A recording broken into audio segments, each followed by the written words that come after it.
Hello everyone, मैं doctor Nilima. आज इस वीडियो में चर्चा करूंगी कोर्स 3 के यूनिट 5 के लास्ट टॉपिक विशिष्ट बालकों को सामान्य बालकों के साथ मुख्य धारा में लाना और विशेष शैक्षिक कार्यक्रमों की। चर्चा आरंभ करने से पहले मैं बता दूं कि यदि आप कोर्स 3 के और भी अन्य टॉपिक के वीडियो देखना चाहते हैं तो डिस्क्रिप्शन बॉक्स में लिंक दिया हुआ है, आप जाकर देख सकते हैं। इसके अलावा भी यदि आपको और भी बीएड से रिलेटेड वीडियो चाहिए तो डिस्क्रिप्शन बॉक्स में ही प्लेलिस्ट में जाकर देख सकते हैं। और अगर आपने अभी तक मेरे चैनल को सब्सक्राइब नहीं किया है तो इसे सब्सक्राइब कर सकते हैं, जिससे आपको मेरे आने वाले वीडियो के नोटिफिकेशंस मिल सकें। तो आइए चर्चा आरंभ करते हैं। विशिष्ट बालकों को सामान्य बालकों के साथ मुख्य धारा में लाना। तो विशिष्ट बालक कौन है, इसकी विस्तृत जानकारी के लिए मैंने एक वीडियो बना रखा है। यदि आपने नहीं देखा है तो उसे देख लें। हम यहाँ संक्षिप्त में विशिष्ट बालक की चर्चा करेंगे। तो विशिष्ट बालक वे बालक हैं जो सामान्य बालकों से शारीरिक, मानसिक, सामाजिक, सांवेगिक, व्यावहारिक गुणों में भिन्न होते हैं। इनकी क्षमताओं के अधिकतम विकास के लिए विशेष शिक्षा सेवाओं की आवश्यकता होती है। इसलिए विशिष्ट बालकों को विशिष्ट विद्यालयों में शिक्षा दी जाती है। जैसे कि हमारे आसपास हमने कई ऐसे बच्चे देखे हैं जो शारीरिक रूप से विकलांग हैं, वो ठीक से चल नहीं पाते और उनकी दृष्टि भी कमज़ोर होती है, वो बोल नहीं पाते, कुछ बच्चे सुन भी नहीं पाते। तो इस तरह के बच्चों को शिक्षा देने के लिए अलग विद्यालय की स्थापना की गई है, जिसे कि विशिष्ट विद्यालय कहा जाता है। जैसे नेत्रहीन बच्चों के लिए अलग से विद्यालय है, जो गूंगे और बहरे बच्चे होते उनके लिए अलग से विद्यालय है। तो इन विद्यालयों में जब इन बच्चों को शिक्षा दी जाती है तो उनके अंदर अलगाववादी भावना उत्पन्न हो जाती है। वे स्वयं को समाज से अलग समझने लगते हैं। उनमें हीनता की भावना आ जाती है और वे अन्य बच्चों या फिर समाज के लोगों से समायोजित होने में भी कठिनाई का अनुभव करते हैं। वे अन्य लोगों के साथ, सामान्य लोगों के साथ समायोजित नहीं हो पाते हैं।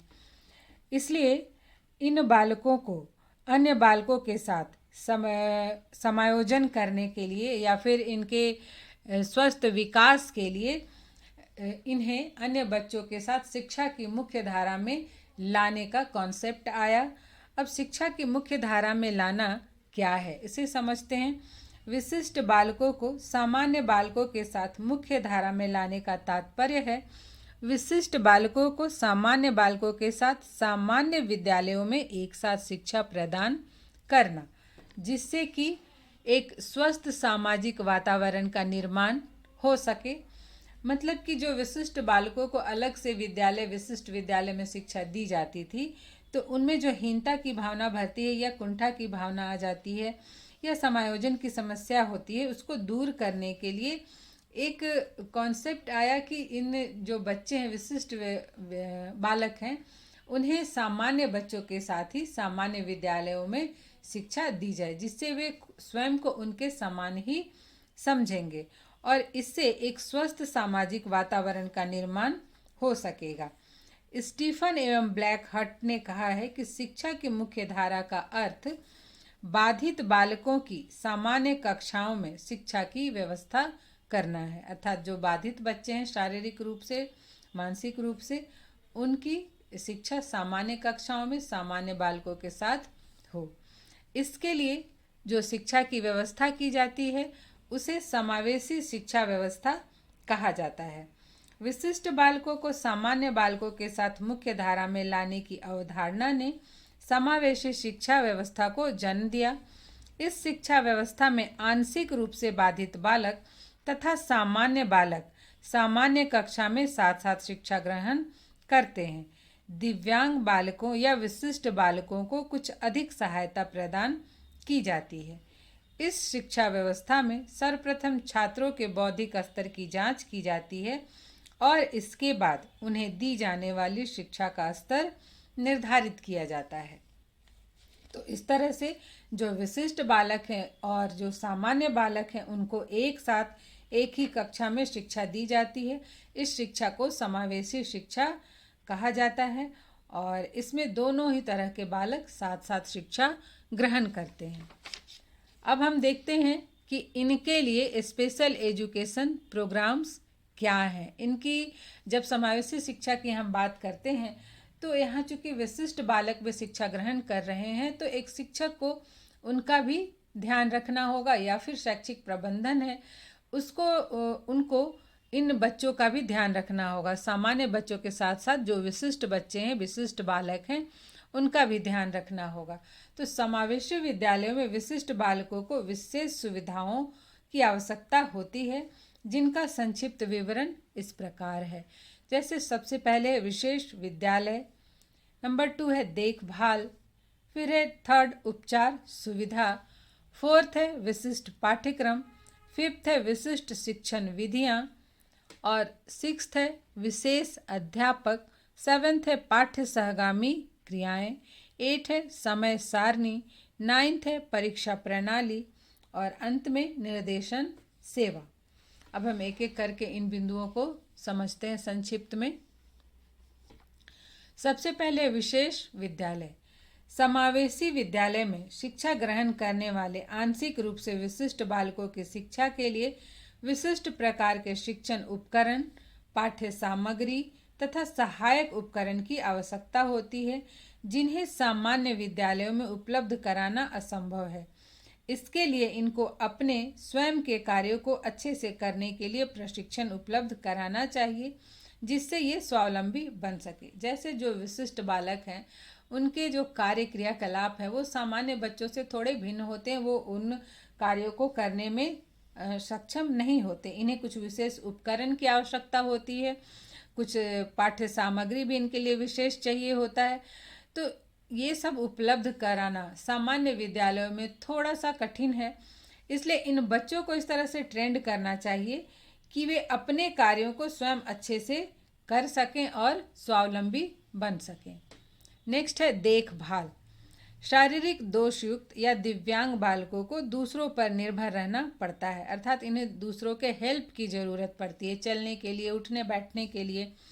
इसके लिए शिक्षकों को प्रशिक्षण देना चाहिए, जिससे वे इन बालकों की उचित देखभाल कर सकें तथा आवश्यकता पड़ने पर उचित इलाज की व्यवस्था भी करवा सकें। अर्थात इसके लिए टीचर और जो स्टूडेंट्स हैं, सहपाठी हैं, उनको भी तैयार करना चाहिए जो कि इनकी मदद कर सके। साथ साथ विद्यालय को इनके उपचार की भी व्यवस्था समय समय पर करवानी चाहिए और इलाज की भी व्यवस्था होनी चाहिए। नेक्स्ट है उपचार सुविधा। विद्यालयों द्वारा समय समय पर उपचार के लिए कैंप की व्यवस्था करनी चाहिए इन दिव्यांग बालकों के लिए या फिर बाधित बालकों के लिए, और शिक्षक एवं अन्य छात्रों को भी ऐसे बालकों की सहायता करनी चाहिए तथा इनके लिए विद्यालय के नियम थोड़े लचीले होने चाहिए, जैसे कि इनकी आवश्यकता के अनुसार थोड़े बहुत उसमें बदलाव किए जा सकें। नेक्स्ट है विशिष्ट पाठ्यक्रम। विद्यालय में पाठ्यक्रम का निर्धारण सभी बालकों की योग्यता, रुचि, क्षमता एवं आवश्यकता को ध्यान में रखकर करना चाहिए। पाठ्यक्रम में काष्ठ शिल्प, गृह शिल्प, पुस्तक शिल्प आदि को भी शामिल करना चाहिए तथा बालकों को करके सीखने के अवसर देने चाहिए। जैसे कि जो विशिष्ट बालक हैं या फिर मान लीजिए कि कक्षा में मंद बुद्धि बालक ही हैं, तो ये इनकी रुचि के अनुसार ही पाठ्यक्रम में विषय शामिल किए जाने चाहिए और इनको कर के सीखने के भी अवसर देने चाहिए, क्योंकि कहा जाता है कि कर के सीखा हुआ ज्ञान अधिक स्थायी होता है। साथ साथ बच्चों को कुछ शिल्प का भी ज्ञान देना चाहिए, जिससे कि जो कुछ विशिष्ट बच्चे हैं वो यदि आगे की पढ़ाई ना कर पाए, उच्च शिक्षा प्राप्त नहीं कर पाए, तो जो शिल्प उन्होंने सीखा है उसके आधार पर वो अपना जीविकोपार्जन कर सके।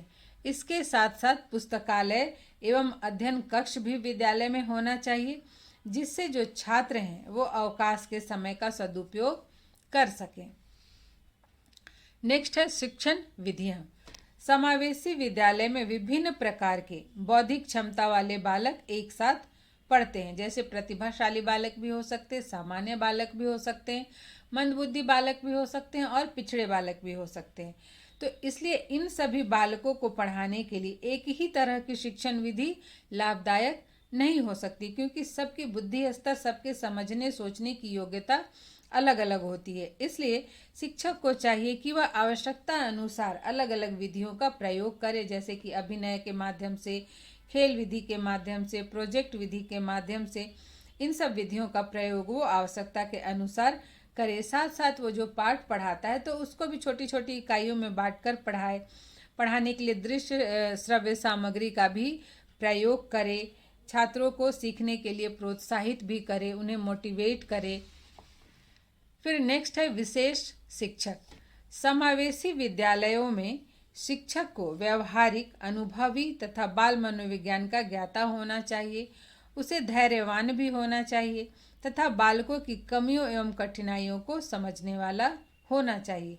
अर्थात शिक्षक बालकों को समझे, उनकी भावनाओं को समझे, उनकी समस्याओं को समझे और उसके अनुसार उसके समाधान के लिए प्रयत्नशील हो। क्योंकि जो पिछड़े बालक हैं, कुसमायोजित बालक हैं या दिव्यांग बालक हैं, इनको सहायता, सहानुभूतिपूर्ण व्यवहार, प्रशंसा एवं प्रोत्साहन की अत्यधिक आवश्यकता होती है। इन जो बच्चे हैं उनको बहुत ही प्रेम से, स्नेह से, सहानुभूतिपूर्ण व्यवहार के द्वारा पढ़ाया सिखाया जा सकता है, उन्हें मोटिवेट किया जा सकता है। नेक्स्ट है पाठ्य सहगामी क्रियाएं। बालकों के संतुलित विकास के लिए विशिष्ट पाठ्यक्रम के साथ साथ खेल कूद, मनोरंजन, अभिनय, नृत्य, संगीत, कला एवं नेतृत्व प्रदर्शन के अवसर भी देने चाहिए। इसके अतिरिक्त हस्तकलाओं, व्यावसायिक प्रशिक्षण, सुरक्षा नियमों, एनसीसी, प्राथमिक चिकित्सा प्रशिक्षण द्वारा बालकों का सर्वांगीण विकास करने का प्रयास करना चाहिए। हम सभी जानते हैं कि जो को करिकुलर एक्टिविटीज़ है, इनका पाठ्यक्रम में बहुत ही महत्वपूर्ण स्थान होता है और बालक के व्यक्तित्व के सभी पक्षों के विकास के लिए को करिकुलर एक्टिविटीज अत्यंत ही आवश्यक है। अतः समावेशी विद्यालय में पर्याप्त मात्रा में को करिकुलर एक्टिविटीज़ भी होनी चाहिए, जिससे सभी बच्चों को पढ़ने लिखने के अलावा अन्य कार्यों में भाग लेने का अवसर मिल सके और उनके व्यक्तित्व के सभी पक्षों का संतुलित विकास हो सके। नेक्स्ट है समय सारणी। तो जो विशिष्ट बालक होते हैं समावेशी विद्यालय के लिए, तो उनके लिए जो भी टाइम टेबल बनता है वो लचीली होनी चाहिए। हालांकि किसी भी विद्यालय का जो टाइम टेबल है वो फ्लेक्सिबल होना चाहिए, जिससे कि आवश्यकता के अनुसार उसमें परिवर्तन किया जा सके और इनके कक्षा का समय कम होना चाहिए तथा आराम एवं पाठ्य सहगामी क्रियाओं को भी उचित स्थान दिया जाना चाहिए। यदि कक्षा में विशिष्ट बालक पढ़ते हैं तो उनको थोड़ा आराम का समय भी मिलना चाहिए, जिससे कि वो लगातार पढ़ाई करते रहने से ऊबे नहीं, थके नहीं। नेक्स्ट है परीक्षा प्रणाली। इन बालकों की परीक्षा में प्रश्न पत्र वस्तुनिष्ठ होने चाहिए, प्रश्न सरल भाषा में होने चाहिए, जिससे कि सभी बच्चे उसे आसानी से समझ सकें। बालकों के मूल्यांकन में भी प्राप्तांकों के अतिरिक्त उनके अन्य प्रदर्शनों का भी ध्यान रखना चाहिए। अर्थात केवल जो उन्होंने आंसर दिया उसे ना देखा जाए, बल्कि उनके हर एक एक्टिविटीज़ को देखा जाए, उनके डिसिप्लिन, उनके को करिकुलर एक्टिविटीज़ में उनकी जो उनका योगदान रहा है, उनके अन्य जो परफॉर्मेंस रहे हैं, ओवरऑल उनके जो परफॉर्मेंस रहे हैं, उसको देखते हुए तब बच्चों को मार्क्स देने चाहिए। और अंत में है निर्देशन सेवा। प्रत्येक विद्यालय में प्रशिक्षित सलाहकार होना चाहिए जो बालकों की समस्याओं का मनोवैज्ञानिक ढंग से हल कर सके। उनकी समस्या उनकी विषयों से संबंधित भी हो सकती है तथा शारीरिक एवं मानसिक भी हो सकती है। तो जो सलाहकार होगा, यदि वो प्रशिक्षित होगा, तो बालकों की समस्याओं को अच्छे से समझ पाएगा और उनके लिए उचित समाधान का सुझाव दे सकता है। तो इस तरह से जो विशिष्ट बालक हैं उनको समावेशी विद्यालय में एक साथ सामान्य बालकों के साथ शिक्षा देने की व्यवस्था की जा रही है, जिससे कि उन्हें भी मुख्य शिक्षा की मुख्य धारा में, समाज की मुख्य धारा में लाया जा सके, उनका स्वस्थ सामाजिक विकास हो सके और उनके अंदर किसी तरह की हीनता की भावना उत्पन्न ना हो, अलगाववादी भावना उत्पन्न ना हो। तो आज यहीं तक, मिलते हैं नेक्स्ट वीडियो में।